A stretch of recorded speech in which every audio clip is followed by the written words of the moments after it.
this has actually worked out very well, because where I want to start is where Greg just ended, which is how do we get this moving?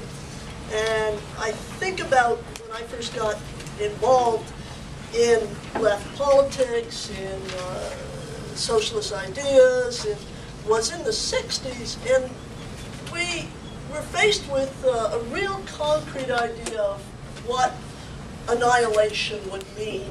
And annihilation was going to come real quick, and it was called the bomb. And, you know, a lot of us, it tended to focus the mind very, very quickly. What's sort of interesting about this period, and if anything, a bit of a problem with the climate change, is that it's not the bomb. It's every bit as destructive, but it's not coming quite as fast. And it's not like you can say, remember all the things about, well, so-and-so's got their finger on the button and all the rest of it. Well now it's just, I like to use the analogy of an old science class where, you know, the notion about if you put a frog in a boiling pot, it'll jump out right away because it's not stupid, it knows it's going to boil. On the other hand, if you put it in cool water and you slowly turn up the temperature, eventually you cook the frog and it never quite catches on and doesn't jump out.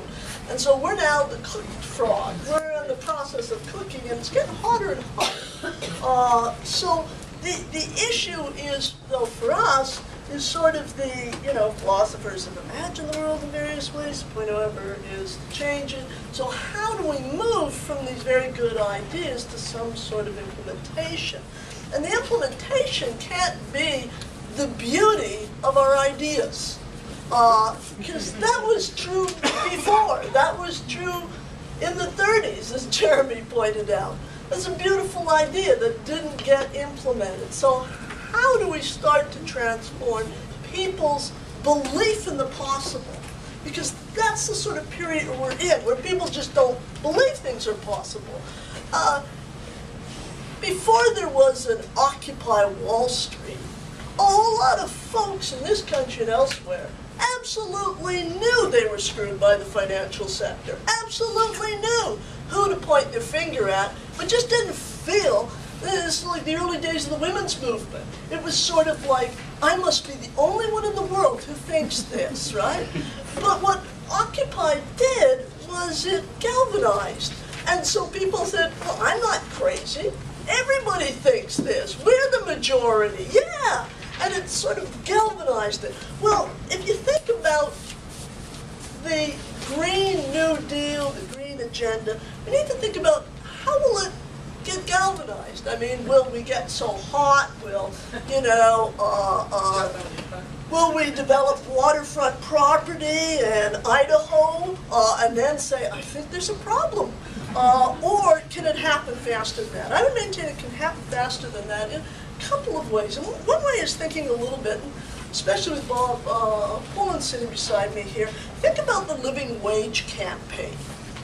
Now, the truth of living wage is it can't be a local thing. It can't just be public sector for a few work. I mean, come on, it's got to be global. And if you start by saying, well, it's got to be global, and I refuse to work on it until everybody understands that it is global, you're screwed. It'll never happen. So instead, and in fact, you couldn't even get the labor movement involved at first. So what happened was, in a couple of cities, coalitions came together. And there are people on the other side of those coalitions saying, well, look, if you do a living wage, you know, gee, business will go from our city to some other city, you know, don't you understand competition and capitalism?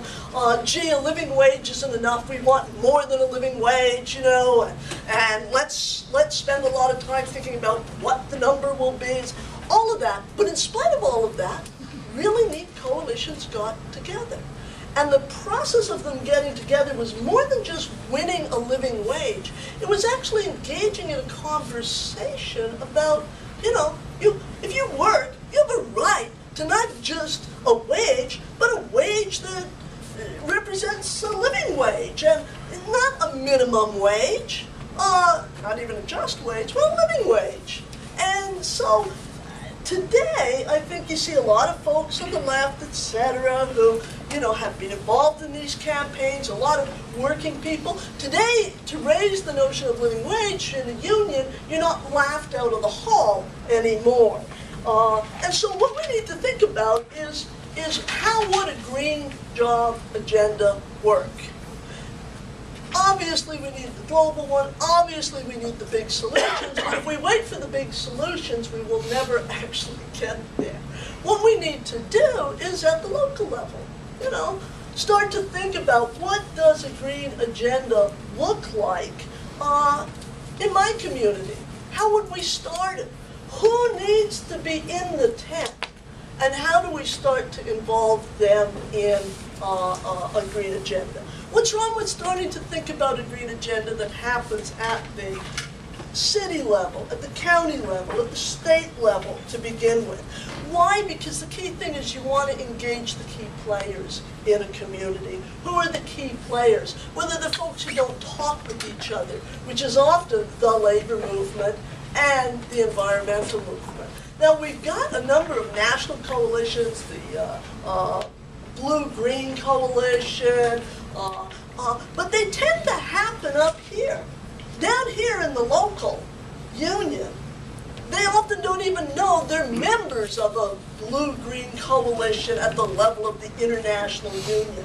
So it really is starting to move it down where individual workers are starting to be involved in a coalition with environmentalists. Because what often happens, certainly in my experience with the Green Agenda, is that it tends to be one of these things up here that, I wish you well, but, I've never met a job I don't like, and therefore, if the environmental movement is saying, gee, this is not a clean job, well, to hell with them. I'm going to, keep my job until something else comes along.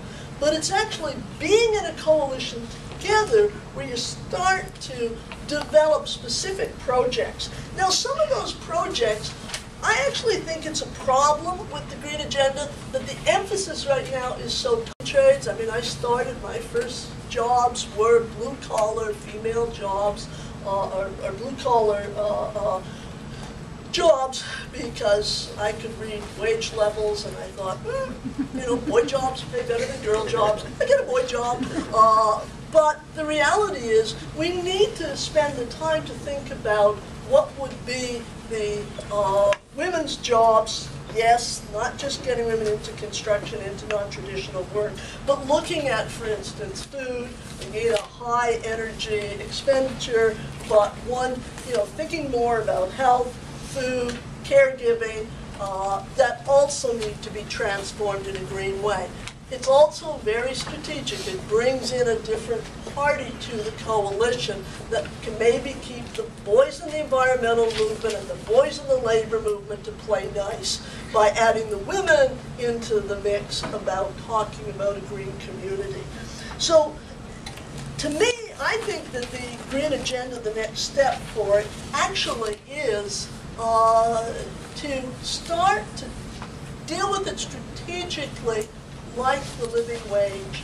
And that's why I thought instantly of Bob Pullen, because of the work that he and Stephanie and others have done on the living wage campaign, when many folks were sort of backing away and saying, oh, it's small, it's not, and seeing how it started to transform very much the language of how people even think of wages and justice in the workplace. I think there's a real potential right now for the Green Agenda if it's talked about in a very similar way.